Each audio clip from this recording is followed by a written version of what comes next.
Good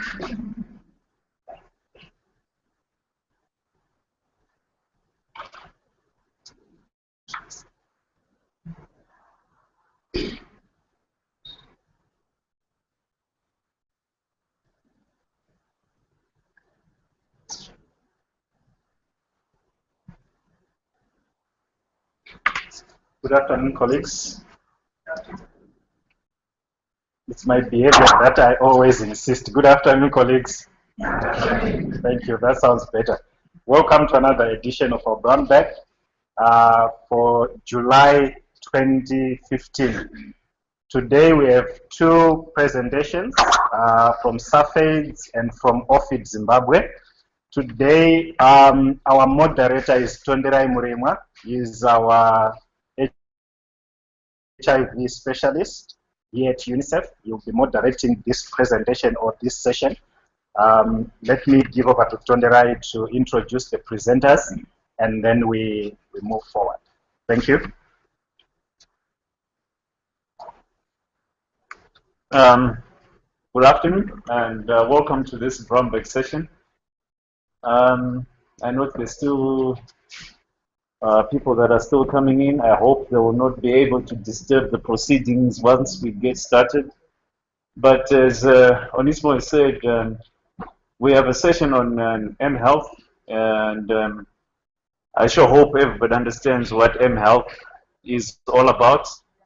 Well, it's actually an abbreviation for mobile health, and it is a term that describes the use of technology within the health sector. Most people will associate M-Health, mobile health, with the phone, but it is actually much more than that. You can actually talk of your personal digital assistants, your PDAs, your smartphones, your laptops, whatever. But really, we are seeing that there are lots and lots of applications that are being developed under mobile health. And today, we are lucky in that we have two organizations that have already used these applications for as you'll see from their presentations, greater access to health services, and also making sure that we have greater access to information. So I will call upon our first presenter. Our first presenter is Karen. Karen is from OFID, and I'll ask her to give a little bit more background into the work that she's been doing. And our second presenter is Jabulani. Jabulani is also with SAFEIDS. Please, can you also just give a brief background of the work that you've been doing around M-Health? We'll have two presentations, and then the two presentations, one after each other, and then we'll have a discussion. So I'll call upon Karen to come and give the first presentation. Thank you. Good afternoon, everyone. Very, very happy to be here, and thanks for all coming to this session. My name is Karen Webb, and I'm the Operational Research Director for OFID Trust. OFID Trust supports the Ministry of Health and Child Care in the implementation of the National PMTCT program and related HIV care and treatment and maternal and newborn child health programs. So today I'm very happy to be here to describe to you the results from a process evaluation that we did together with Unicef C-Corp on M-Health for strengthening communication across the early infant diagnosis results chain. So I'll talk to you about the usage patterns, facilitators and barriers to the use of mobile technology, and in this case we mean cell phones. When we're using mobile technology, we'll get right down to the core issue, the use of cell phones by rural healthcare workers. So just as a very brief overview of early infant diagnosis and why it's an issue, we know that in the absence of timely EID, 1/3 of infants will die before, HIV-infected infants will die before their first birthday, and half of all HIV infected infants will die before their second birthday. So obviously timely EID is of great importance. For this reason, HIV testing is done amongst HIV-exposed infants at 6 weeks after delivery by DNA PCR, and then subsequently amongst breastfed infants at 9 months, and then again 6 weeks after cessation of breastfeeding. And in terms of early infant diagnosis in Zimbabwe, with an HIV prevalence in ANC of estimated HIV prevalence of 15.9%, our early infant diagnosis timely EID is not that great. It's difficult to determine in the way that we collect our indicator data, but estimates have it as low as 45% of infants, our HIV-exposed infants, are tested before 6 weeks. The EMTCT stocktake report for 2013 indicated that the overall turnaround time from specimen collection to EID results, so now we've got the child in care, we've tested them, now what is the turnaround time to receiving those results and acting appropriately, was 15.9 weeks. So obviously, given the urgency of EID, this is much too long. And that the longest delay in turnaround time involved from moving the results from the time it reached the clinic to the caregiver of that infant, with a median time of approximately 6 weeks. So within this program context, in national context, Open Trust, together with Unicef funding, implemented the prevention and treatment of HIV and undernutrition in infants program in 2 districts of Zimbabwe, and that was Marondera and Wete district of Mashonaland East, as indicated on the map.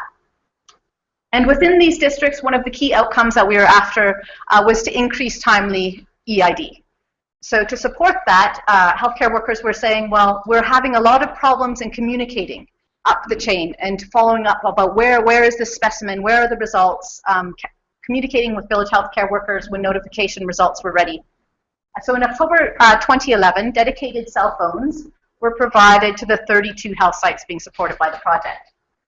And that the purpose of these was to improve communication across the EID results chain. So this diagram is just to acquaint ourselves with the players in the EID results chain. These move from the patient or caregiver of the exposed infant through to village healthcare workers, who are our linkage between communities and facilities, as we're all very familiar with in Zimbabwe. To the rural health facility itself, and then higher levels, which include district levels, and then of course NMRL and research laboratories. So there's movement across, between, and within these systems. So it's not as clear-cut as we might think.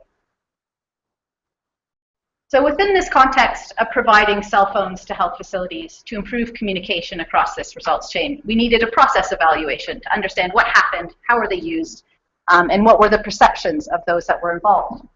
So our overall goal was to identify the strengths and missed opportunities where activities within our pilot program that provided cell phones to health care sites could be leveraged to further improve information flow, recommendations to UNICEF. So our 3 key objectives for this evaluation were to describe cell phone use by healthcare workers. I mean, how were these cell phones used in the first place? It's a very important first step to understanding the communication chain. What are the facilitators and barriers experienced by rural healthcare workers to the use of cell phone technology?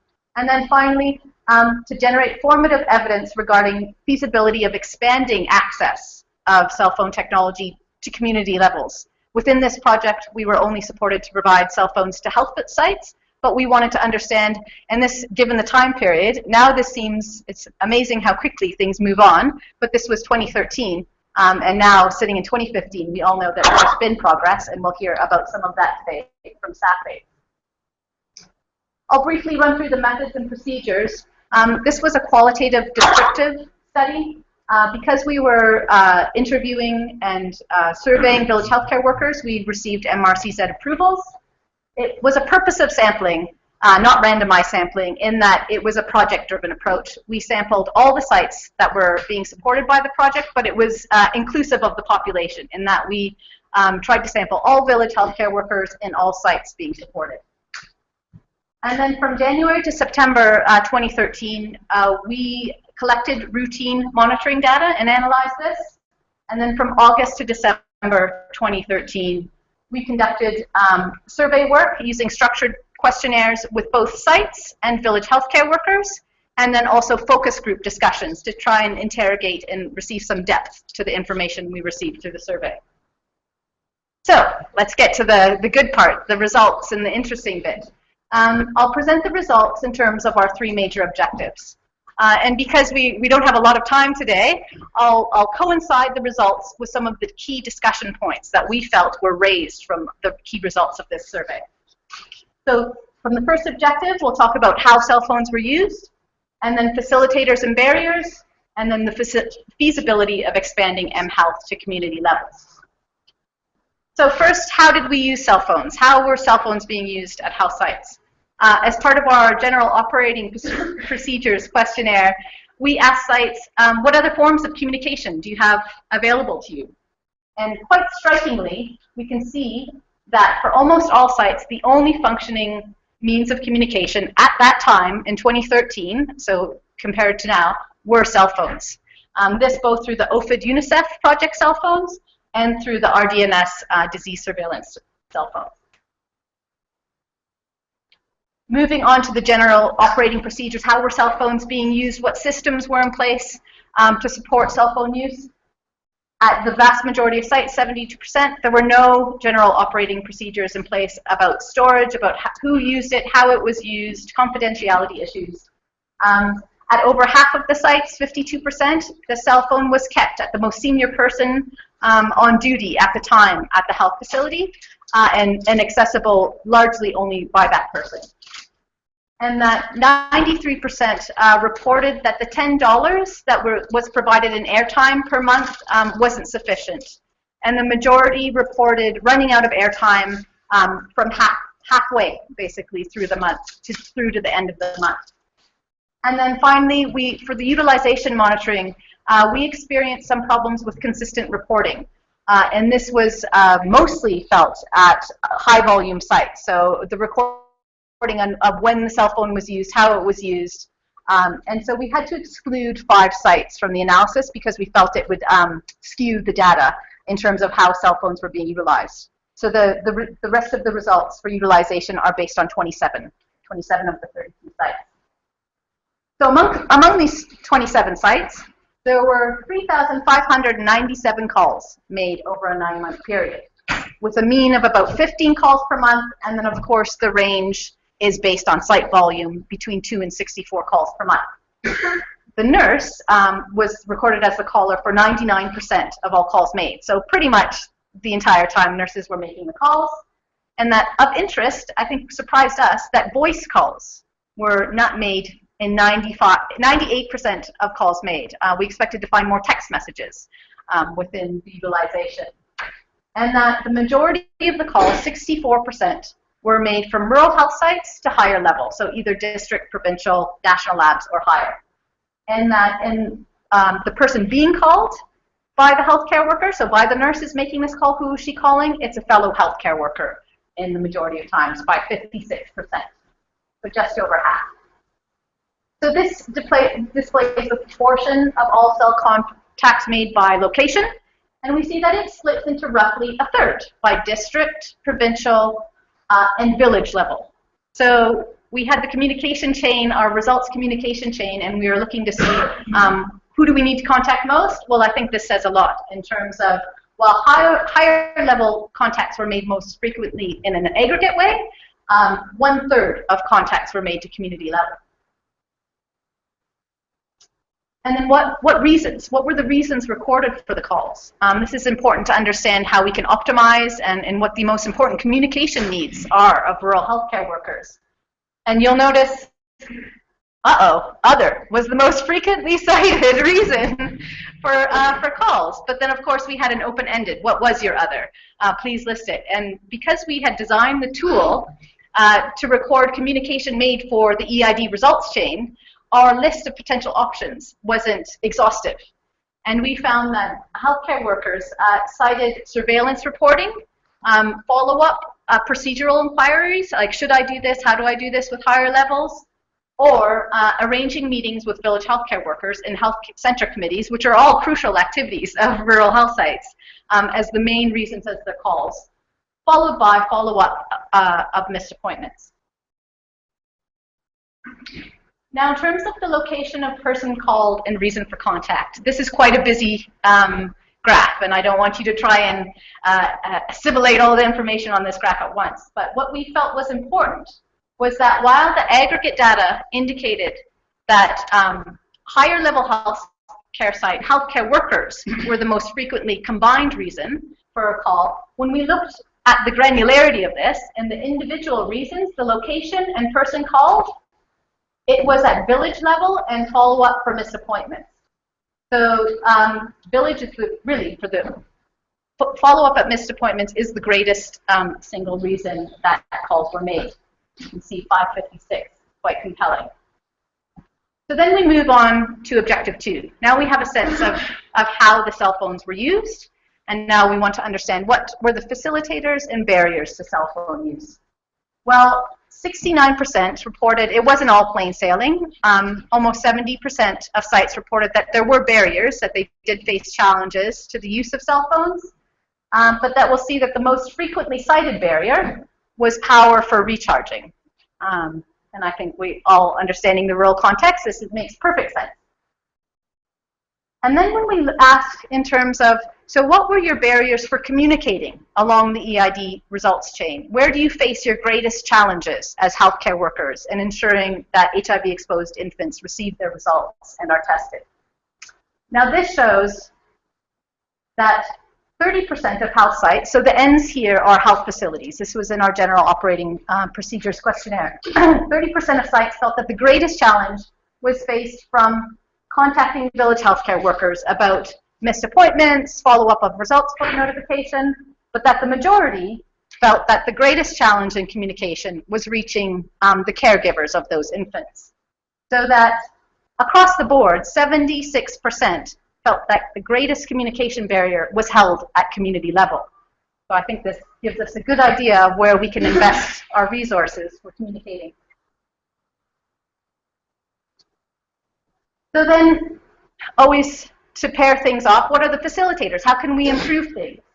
Healthcare workers felt that the use of cell phones could most certainly be improved by the implementation of standardized operating procedures. So a lot of things that came out in FTDs is that healthcare workers were unsure. Can I contact a patient? What information can I give in a text? How is this? So standard operating procedures for communicating were listed as, and the conditions of use for cell phone use were highlighted as ways that they could improve their use of cell phones. And that critically, as we've seen through who they contacted, was to expand the formal support of cell phone use to the community level. And then, of course, solar chargers to overcome their barrier of recharging the phones. So a big question that we had with the reference group, the CCOR reference group, was how are we going to monitor cell phone use? We put these cell phones in these sites. How are we going to monitor how they are used? And these were some quite compelling comments made during focus group discussions. One healthcare worker said, it's not easy, especially at large centers with many staff. Accountability is difficult. We have so much to do, we cannot spend all of our time monitoring cell phone use. So I think if we're going to continue on with these communication methods and expand and expect accountability within our programs, we also have to weigh that against supporting our healthcare workers and not overburdening them with filling out forms. More forms. And then moving on to our objective 3, the community level and health. 486 village healthcare workers that resided in the 2 districts of our project. And we asked them, how many of you have access to a cell phone? Well, it's quite compelling in that the vast majority, 9, almost near universal access among village healthcare workers to cell phones. And the vast majority had a personal cell phone. So it's a completely viable approach to work with village healthcare workers, as we'll see. And then while the barriers to cell phone use noted by village healthcare workers in the access questionnaire largely mirrored those of the rural healthcare sites, which makes sense, power for recharging, village healthcare workers definitely faced greater barriers to accessing airtime because they are more at the village level, able to access airtime once per month. So any programs that were resulting from this and in supporting village healthcare workers would have to somehow be providing them with airtime in a more frequent manner.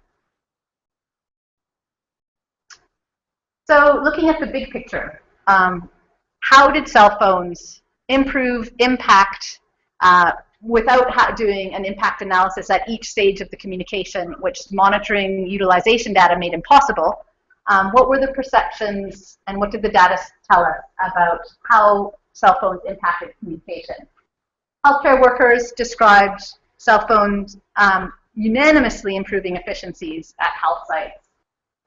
Sample transportation, they were able to follow up. Where are you? I've got a sample that needs to get there. Previous to this, they had been beholden on runners, runners between site levels. It made results notification faster, perceived, and then reduced turnaround time due to this less legwork required. It reduced workload on healthcare worker perceptions, and then also improved planning and communication between levels. And I think this is our other that we saw. It's when's the meeting, who's coming, how do we do this? Those types of communications impact entire systems. And then another thing that came out that I thought was quite important was improved relationships were described.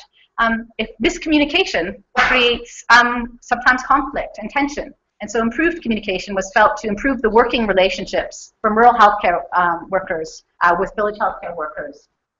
And then from the village healthcare worker perspective, in terms of how cell phones support their work, a village healthcare worker at Border Church said, wherever I am at all times a day, the cell phone's available. So that's both for their clients and from the health facility. So just to keep also our eye on this whole thing was to improve communication across the EID results chain. Not to think that cell phones are going to be the panacea for EID. It's not going to answer all of the problems. When we asked healthcare workers, what is the greatest challenge to successful EID?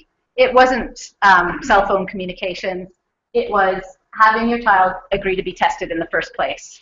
So while cell phones and mHealth can support the process, it's also to underscore that there are larger community-based things happening that we need to attend to.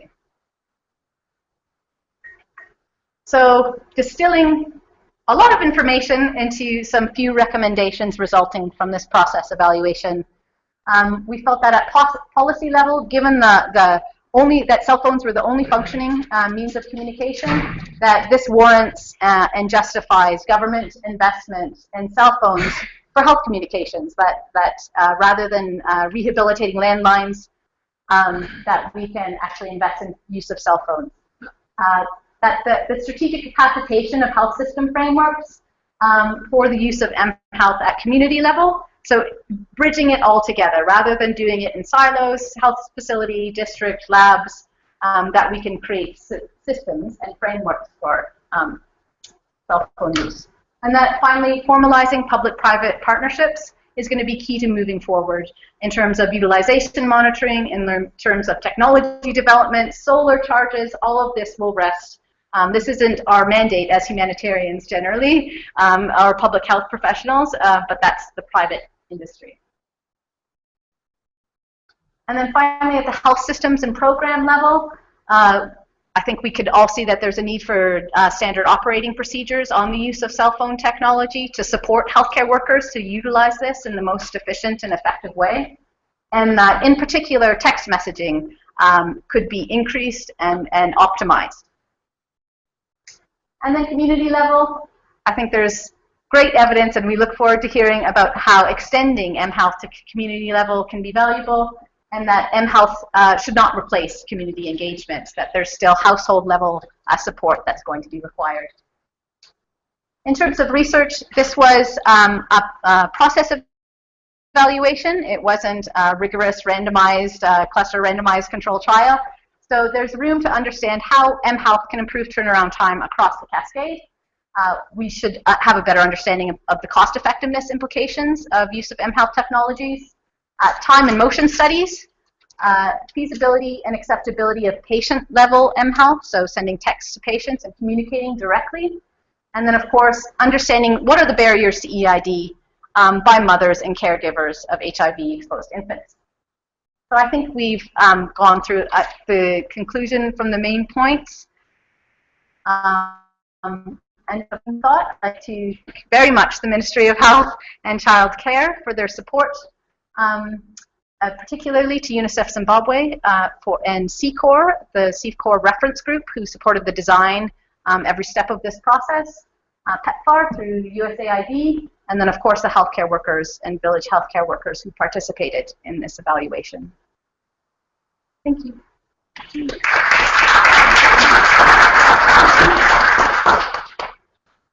Thank you, Karen.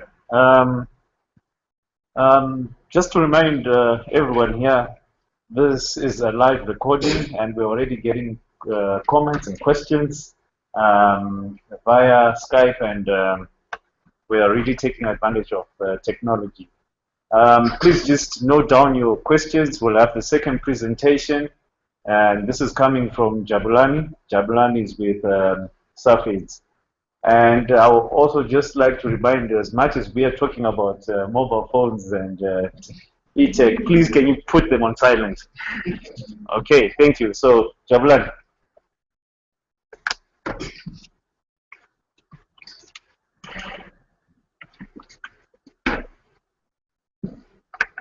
Thank you, Mr. Chair, and good afternoon to everyone. Yes, my name is Jabulani Mabudze, the head of research, monitoring and evaluation with the SAFAIDS. Yeah, this is not my presentation. Yeah. What I'm going to present is we are just building on what Karen has presented, and it's basically a pilot project that we introduced in Masvingo, and specifically Chivi district. And this was in support of the initiatives by the Ministry of Health to ensure that there is a retention of clients. And this program specifically, we are doing it in partnership with the OFID. We have just presented a similar presentation, and they are the lead in that consortium, which is called the FACE program. And like I've already indicated, what I'm going to present is the finding from a pilot project that was done over a period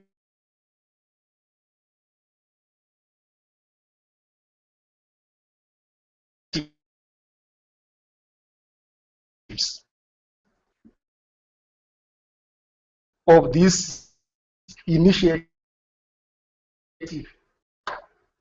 which basically the main aim, in a way, trying to address the gaps that we identified on the paper-based referral system.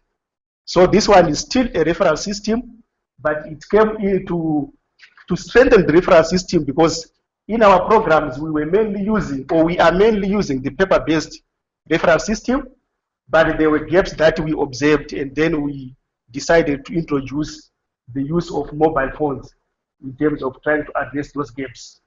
And the specific objectives, again, the program that we are implementing with the consortium partners is basically to ensure that there is increased retention of mothers, infants, and families, particularly in issues of HIV prevention, care, and treatment services. And also to make sure that there is that increased uptake, which is again the enrollment in that cascade. And the third key objective was to make sure that we were trying to improve the quality of data that was being generated and reported by the village health workers, who are the collectors of the information at community level.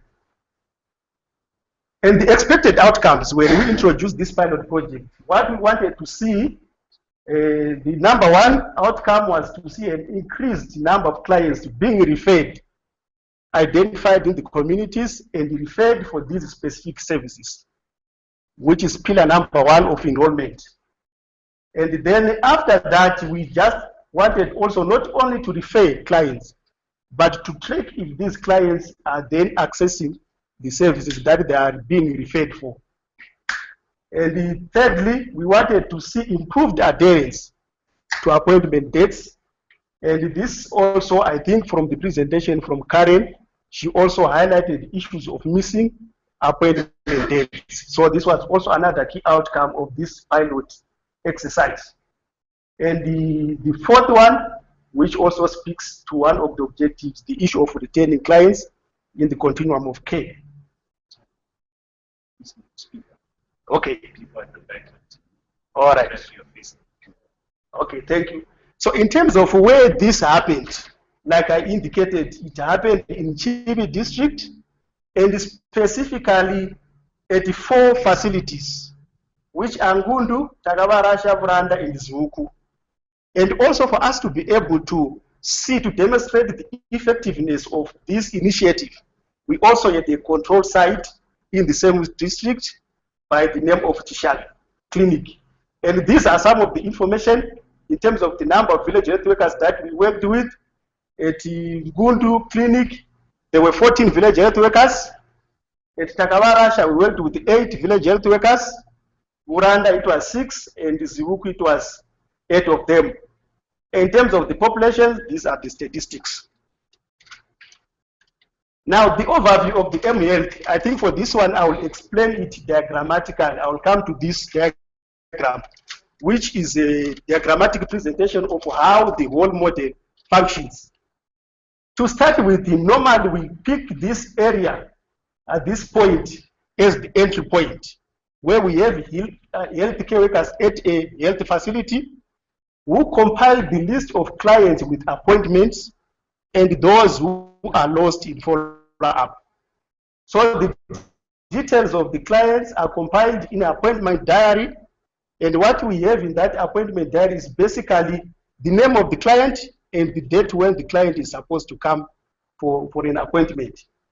And this information, once it is captured in this diary, there's a community referral facilitator. This is a volunteer that we are working with team or capturing the information from the appointment diaries into the mobile phone that these community referral facilitators received from the project. And that information, once it is captured, they have a list of village health workers where these clients are residing. Once that information is captured in the mobile phone, an SMS is sent to a specific village health worker to say you have to follow up on client A, he or she has an appointment on a specific date. And for purposes of confidentiality, what is sent is basically the name and the date of appointment. There is no specification to say why this client is supposed to come to a facility. And once the village health worker receives that SMS, the next thing is now to follow up with the client, to remind the client of that appointment. And when the village health worker visits a specific client, he or she captures the information of the client on the mobile phone, and that information is automatically uploaded on an M-Health portal, which is a web-based database. And that information for people who have access rights, they're able to see the specific client, when the client was referred, and when this client has an appointment. So in terms of access, basically in this project, it is SAFED, OFID, and the Ministry of Health, so that we are able to see that this specific client was followed up and what happened to that client. And these are the key players in this pilot project with the District Health Information Team, SAFED, and we have an implementing partner by the name of BASO. And these cadres, they normally routinely provide technical assistance to both healthcare workers, community referral facilitators, and also the village health workers. Now coming to the results, And for this one, again, we are showing the results of the paper-based and the results of the mHealth. And what we did when we introduced this initiative, we collected baseline information at the 4 health facilities. And the baseline period was April 2014 to July 2014. And the implementation period for the mHealth was September 2014 until March 2015. So the results that I'm going to present, you will see that there will be this distinction between the paper-based and the mHealth. Looking at the referral identification of clients at community level, this is what happened. Oh, sorry. What we have in this graph, we have this left panel, which is the paper-based, and then this right panel, which is the mHealth referral system. And what we are seeing here, during the paper-based, the maximum number of clients that were identified by village health workers at community level and referred, the maximum was 193. And when mHealth was introduced in September 2014, there was an immediate jump in number of clients that were followed up or even identified for specific health services to 320. We saw an increase again in October 2014, and there was a downward trend. And specifically during this period, it was because of the holidays and also the farming season. But immediately after that, the numbers started to peak, and in March we had 599 individuals that were identified, and some of them being followed up in terms of those who had appointments. Now, the previous graph, it shows everyone. Some of them, they were just identified for other ailments, but for the purposes of this pilot, the major thing was to say for those who have been lost to follow up, how many of them have been followed up, and those who had appointments, how many were followed up.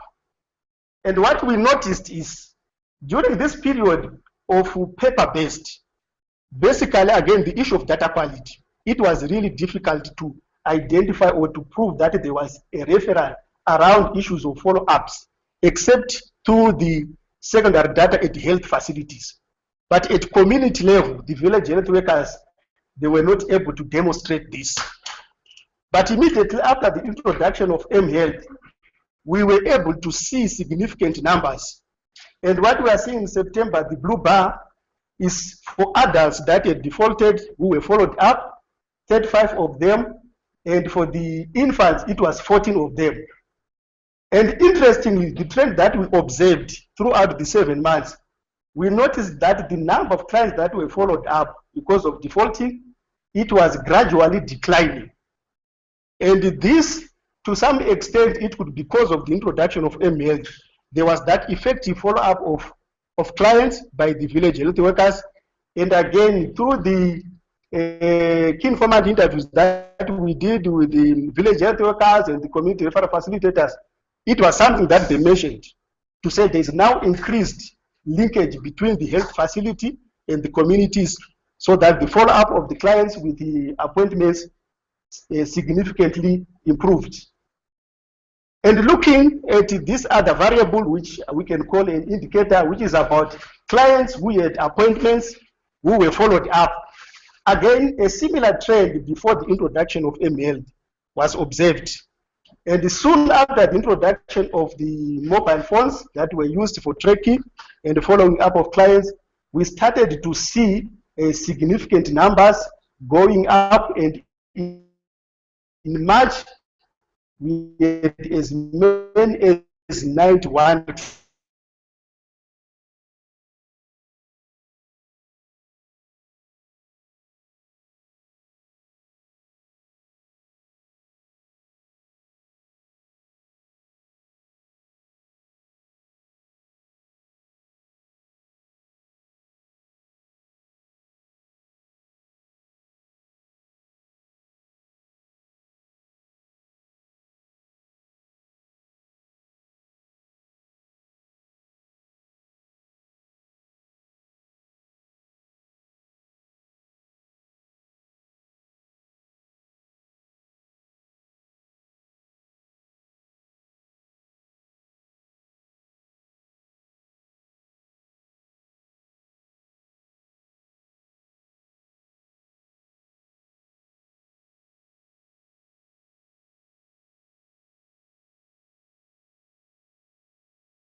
were referred for TB because they were specifically looking at the issues of follow-ups. This is the trend that we observed during the period of mHealth implementation. Again, prior to mHealth implementation, the issue of data quality, again, it was really compromised.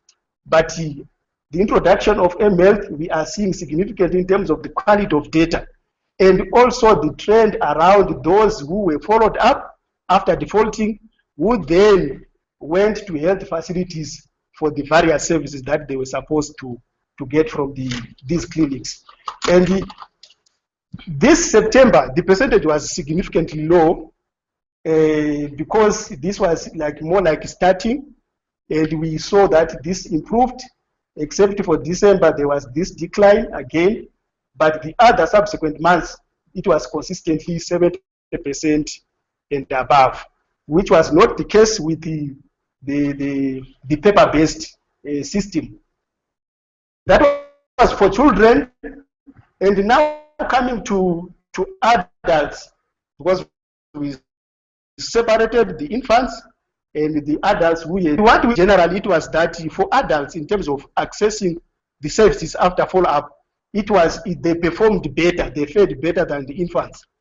And the explanation that came from that situation is that some of the infants that are being taken care by not necessarily their parents, and because of that, sometimes these caregivers, they don't really take or they don't have time, they don't commit themselves to take the infants to the health facilities, and in some cases it was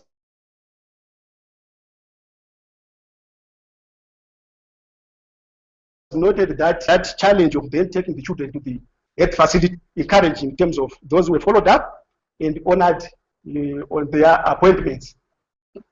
We also looked at specifically, because the project itself is about elimination of pediatric HIV.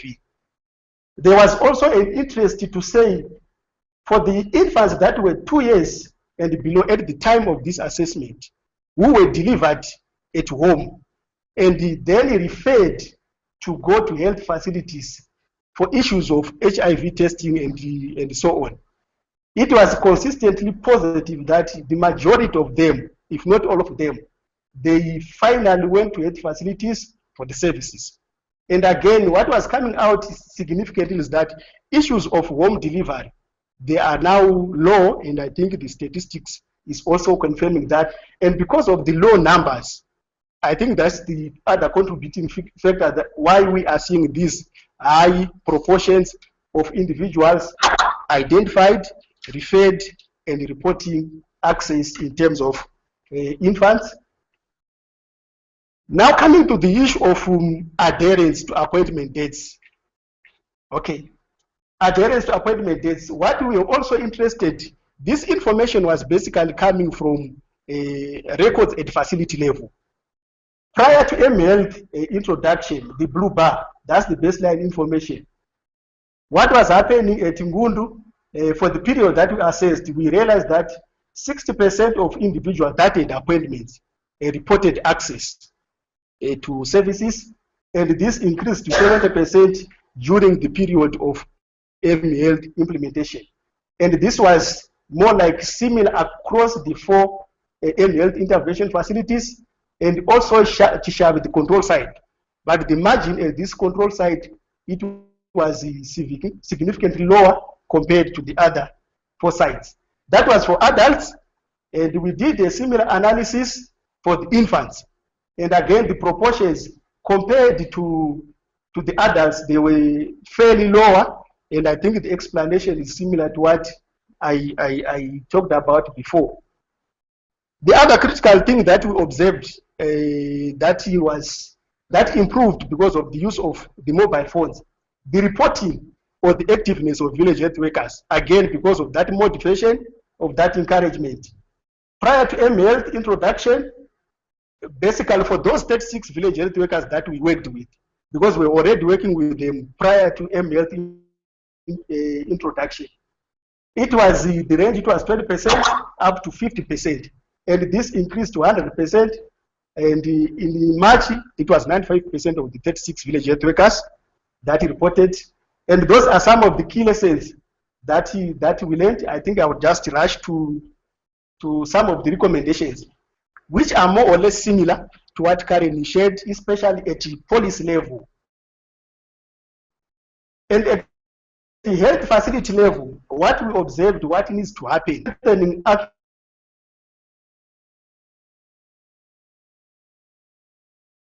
and completeness of client records.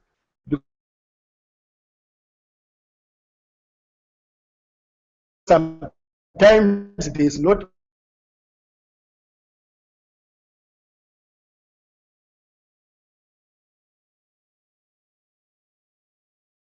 proved. There's also need to look at integrating electronic patient monitoring system, especially for facilities where this is already happening. Community level, there's need to continuously motivate the village health workers through consistent mentoring and supervision. And we are also saying the issue that Karen also mentioned, it is not adequate just to introduce funds and forget about engaging the communities about these issues. They still need to do that. And we feel that there is need to recruit more village health workers so that in terms of coverage, it becomes more effective. Otherwise, currently, like the table I showed, the proportion of the village health workers and the population is quite very small. This is the end of the presentation, and these are the partners that supported the initiative. Thank you.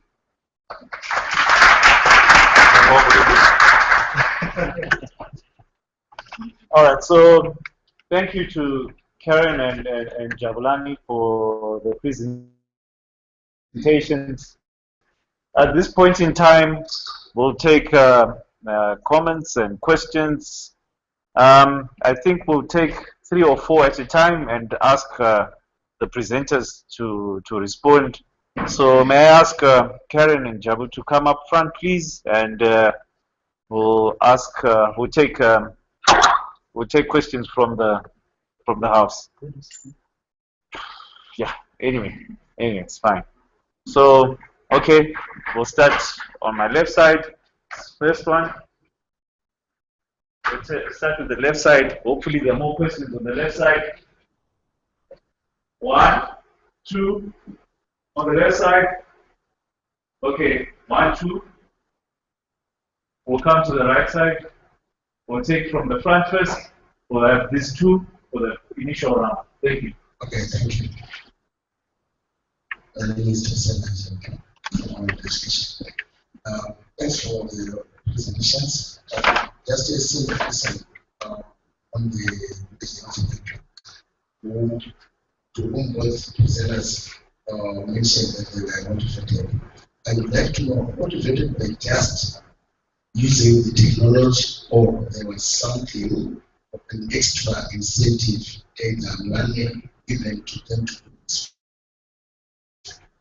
Okay. Thank you.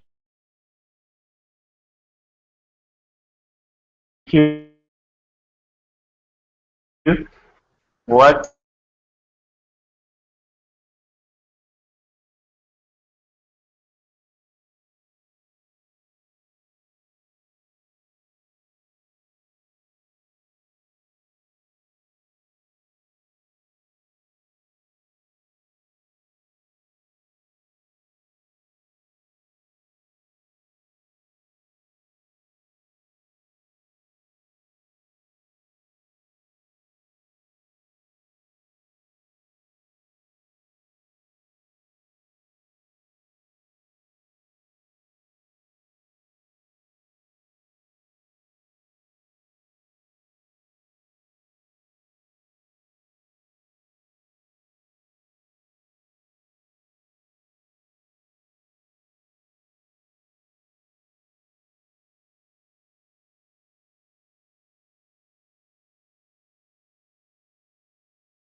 What is your organization and his organization doing to address that problem?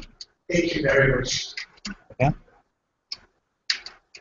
The national record maybe any event that takes place. This is also having, you say one of the problems is getting the babies tested.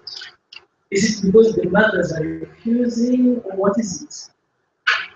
Okay, thank you. We'll now need you for the presenters to respond. And we can. Okay. Sorry. Oh, okay. That's okay. I think, Jabulani, I think you're the motivation, hey? Is that right? I think that you can speak to that very well based on your experience. So I'll start first with the first question about sharing information with communities and the willingness of clients to provide information.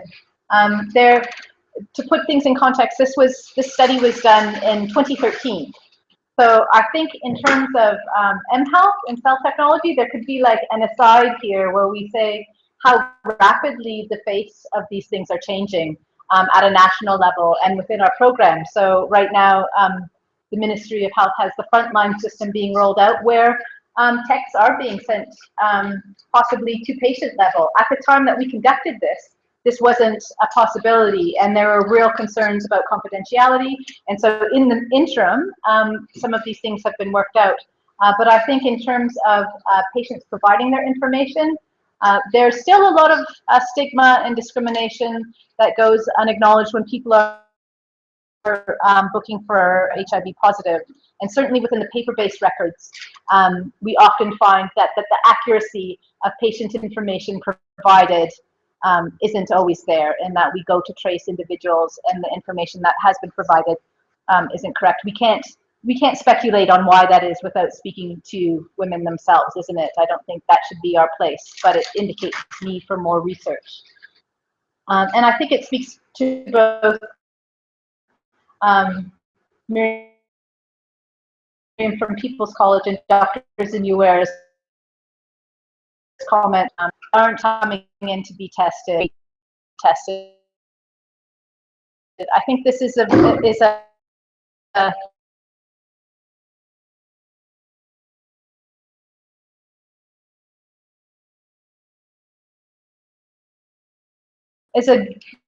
some of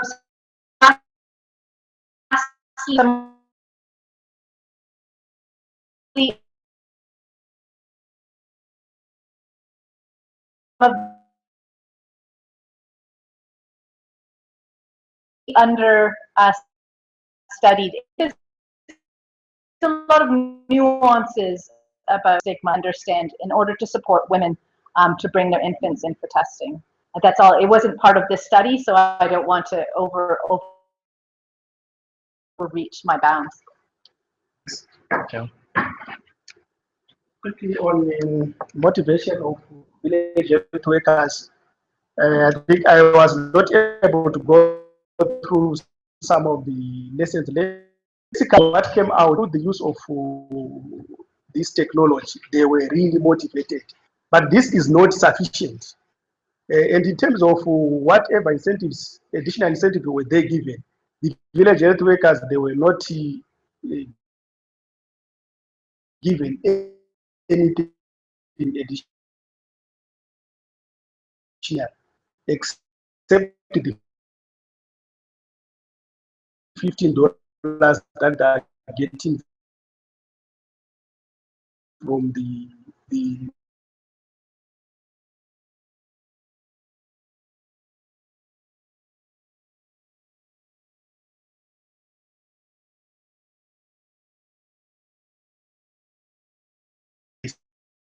they were getting the airtime for voice calls and also for the data bundles. So they were getting $10 per month. Okay. $5 for data bundles and $5 for calls. Okay. Spirit of the live recording, we've also got a question whilst we're preparing for the second round. capitalize on text messaging.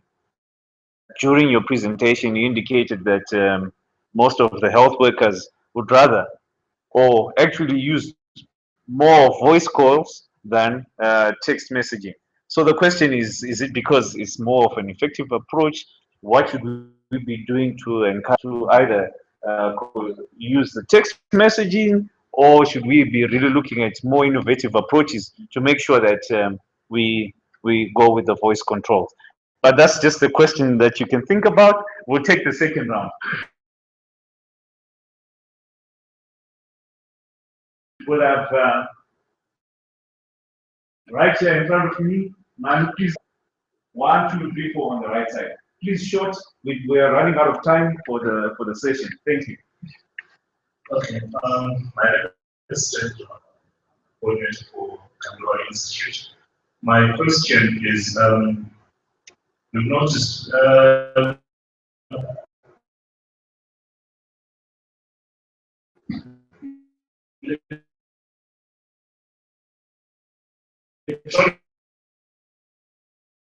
patient monitoring system despite I just want to that is in place, just in case the village health workers lose their phones or something else. I understood. Thank you. So this one. Thank you very much. My name is I'm sure it's a general.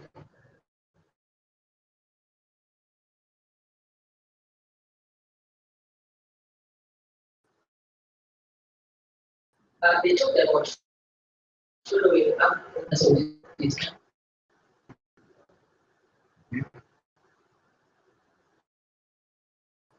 Okay. My name is Mr. Chikwa. My question is a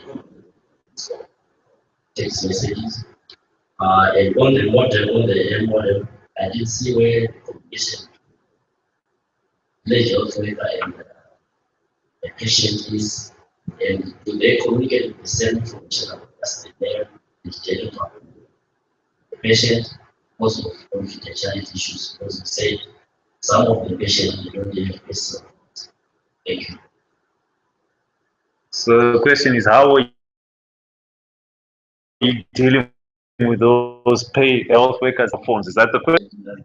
Or the patient who doesn't have mobile phone? And then the last question. Thank you. My name is Emmanuel Gassa, the Executive Director of TAPS. My question is particularly on the issue that in these particular communities, you really find people having challenges in terms of distance. To what extent can we signify the uniqueness of mHealth, particularly to the displaced settlements, for example, in areas like Chibwezi, since you're in Chibi community? To what extent can we use this particular mHealth system to make sure and engage on the triple Ps in terms of knowing that the pediatric act for the nation is actually a challenge from 2016. We only can engage more meaningful partners to us. Thank you.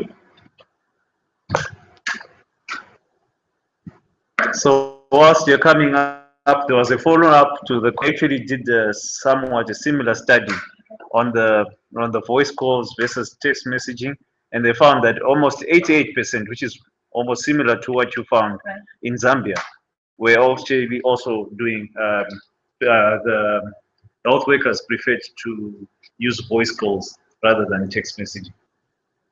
I think that's fantastic, isn't it? And it speaks to the relationships that the healthcare workers talked about and how it relationships across levels.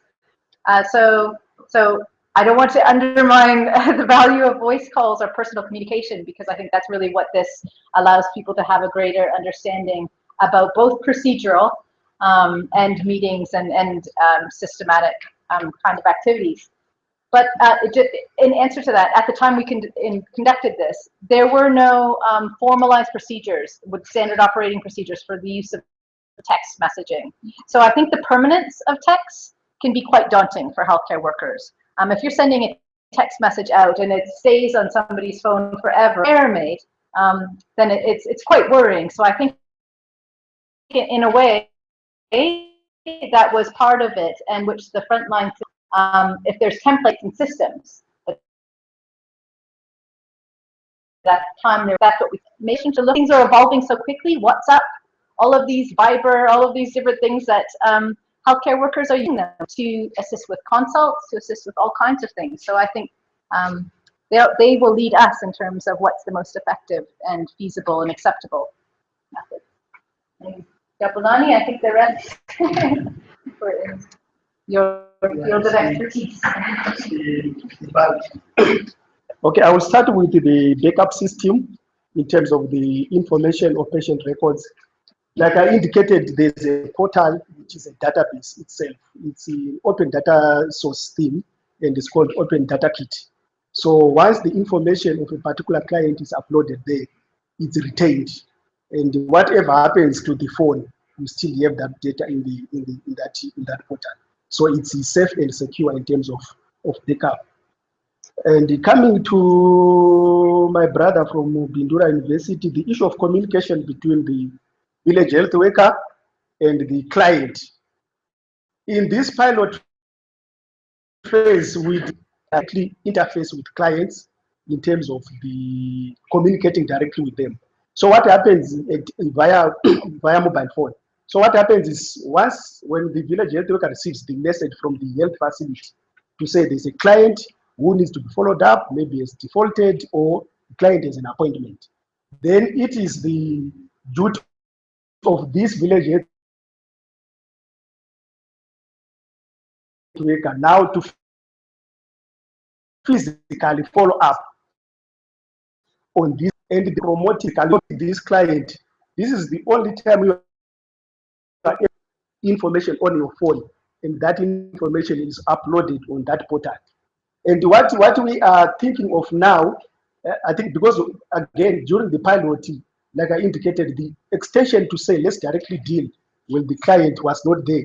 But there's that thinking now to say how best can we make sure that we directly link with the client. And in some cases it was happening, but not according to what we wanted, because the community referral facilitator, he or she would directly call some of the clients. And the other key thing with the community referral facilitators, they are public living positive with HIV. So they would directly call some of the people that they already know. When they come to the facilities, they interact with these people. So when they know that there is Javlan who did not come, this community referral facilitators, because of personal relationship, they will call so that they can come for this. And yeah, it's a big issue, and I think, like I indicated, to say, even in terms of following up related to this question, we worked directly with the village health workers that are already existing. We didn't train more or new village health workers, so we just worked with those who are already trained, and there was that gap to say in terms of geographical coverage, it was too much for them. So really, that is another issue that needs to be addressed. But what we're also doing in partnership with the other service providers, we normally go to the field with the organizations like PSI, the Ministry of Health, so that some of the services can be provided at community level. So initiatives that are being taken to make sure that the issue of distance is a bit addressed. And there was a question on, I didn't get that one clear, the issue from, I think it was somebody from Way, on appointments and Mm-hmm. Mm-hmm.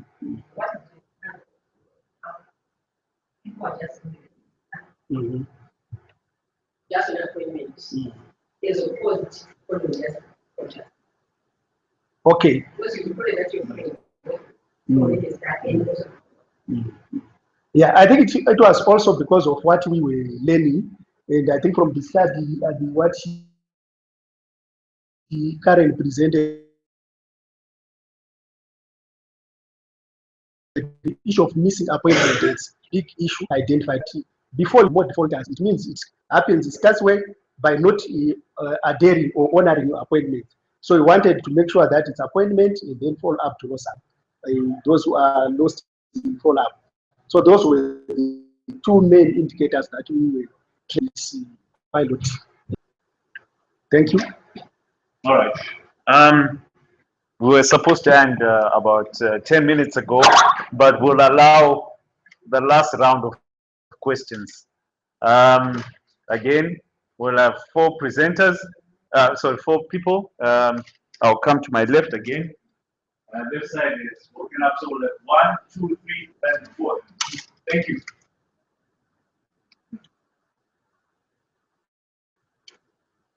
Thank you very much. I Benjamin Dio. This is the future. It's not organized to the program. The question is directed to Jabalani. I like the presentation, the slide, especially when you compare the baseline, the headline, and there was a significant difference in favor of the headline. I would like to learn from the sampling procedure which you used, especially the sample size. How you arrived at that sample size? Also, to clear my mind, are not impaired. Thank you very much. My name is Natif Wile, Material Department. Thank you for the presenters. I've got a question for Jabalani. You said we realized that on this slide, on the presentation, there was a decline of 44 or maybe up. There was that decline. You contributed to holiday, and also you said that was the family reason. Was it the decline from the beneficiaries or the clients, or was it from the village health workers? What measures to invest? Thank you. My name is Gladys Morama. I'm an at a private clinic. I liked the MHealth information. I realized it's very effective in follow-up. I just wanted to know from Jabalani, how are there any measures you can put in terms of when you interact with patients? Suppose you're going to implement it in a very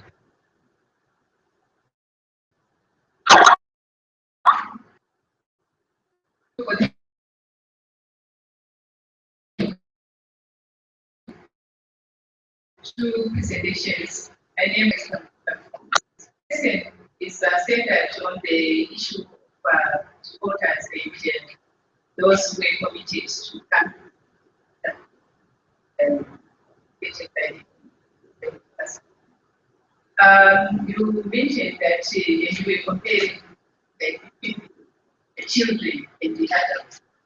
I'm most interested in finding out whether you came up with something concerning the difference in attendance of quality by sex, females and females. Because we get problems in that. So you could share some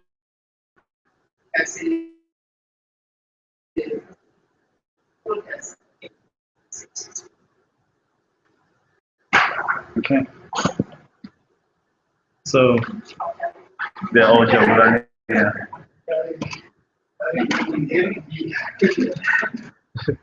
Because we did this together. Let me start from the bottom, the last question, the issue of disaggregation sex. Basically, this was a PMTCT project. It's only now that we are scaling up to cover everyone. So you will realize that most of the clients by default, they were females. And statistically, because of that skewedness, it was not really statistically significant to do that analysis, because automatically individuals that were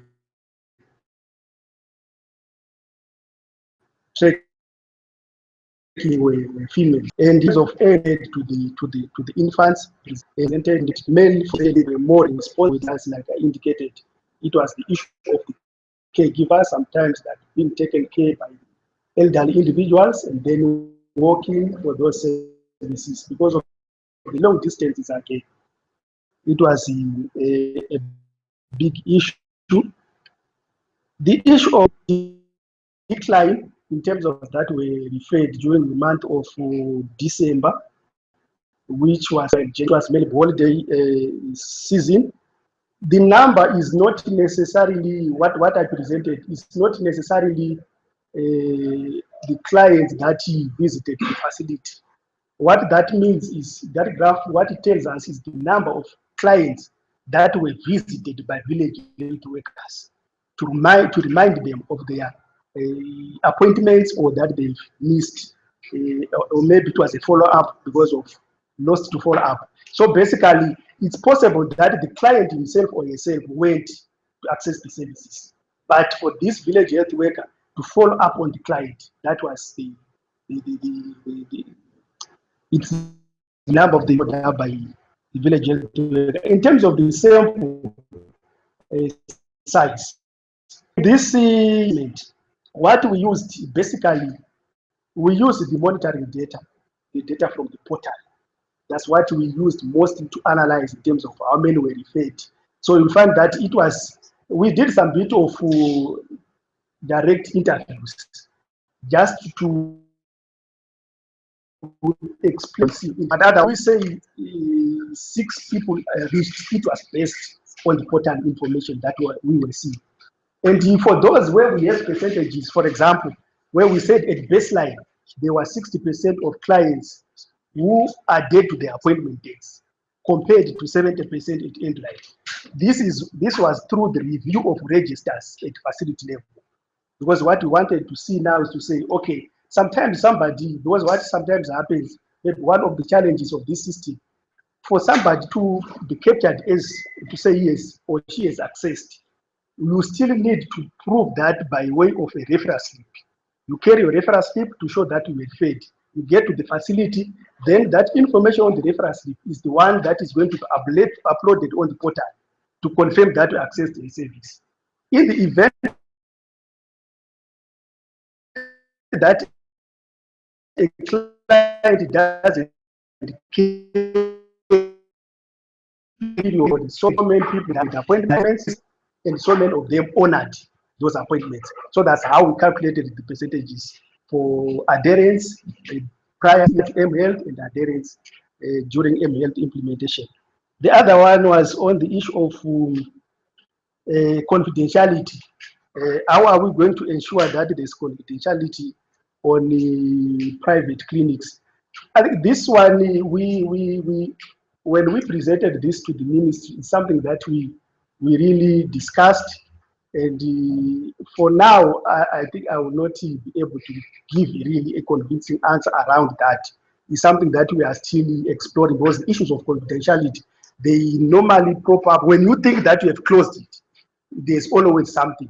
So it's something that we are still tightening to make sure that it's really tight and there are no leakages around issues of confidentiality. Thank you. Thank you, Jabulan and Karen. I note that people still have a lot of questions, but unfortunately, we have run out of time. So I'll take this opportunity to also announce that I see there's a couple of can I just have a copy? Thank you, so that I can show people. There's a report of these 2 projects. Is it the first one? It's just the first one, related to the use of M-Health in strengthening community along the EID cascade. So this report is available here, and I'm sure people can have a copy. There are not too many, so people, if you are from the same organization, please share, so we have as much coverage as possible.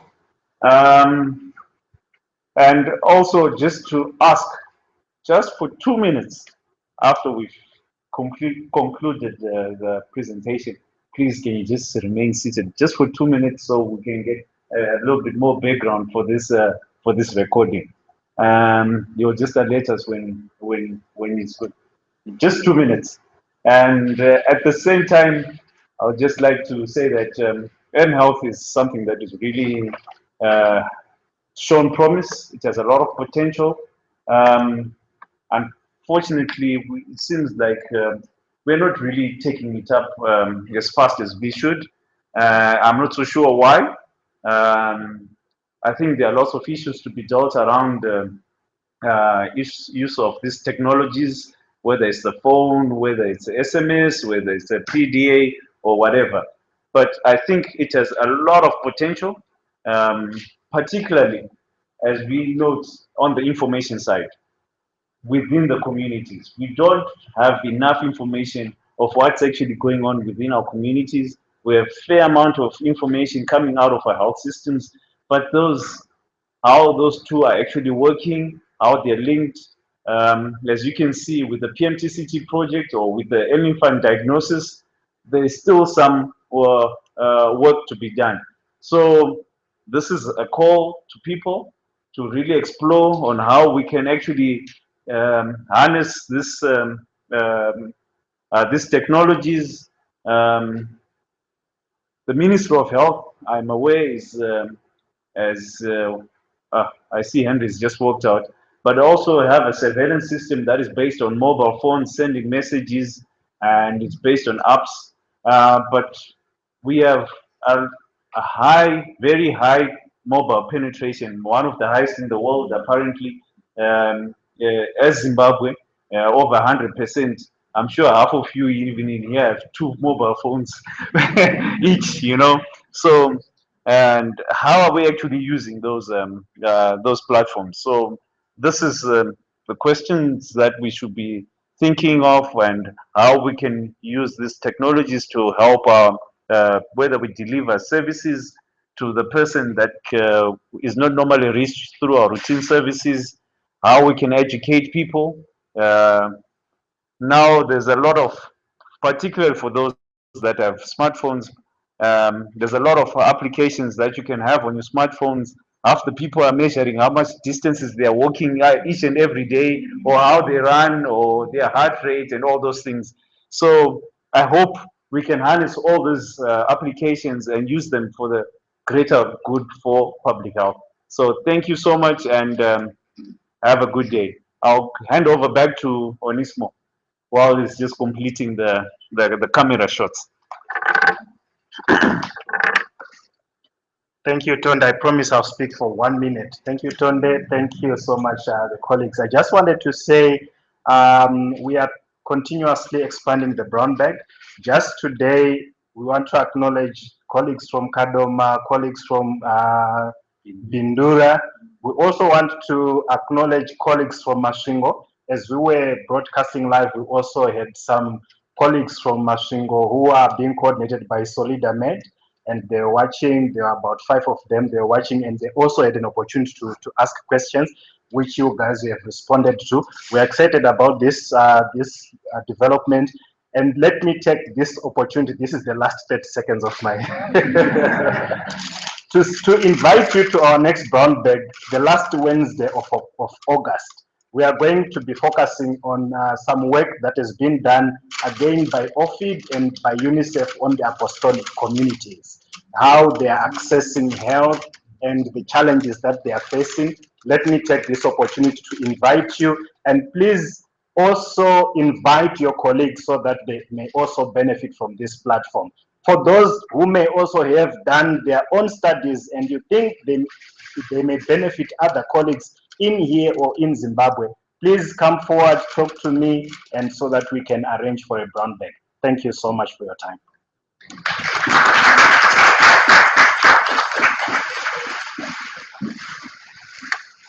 My apologies, I forgot to thank you.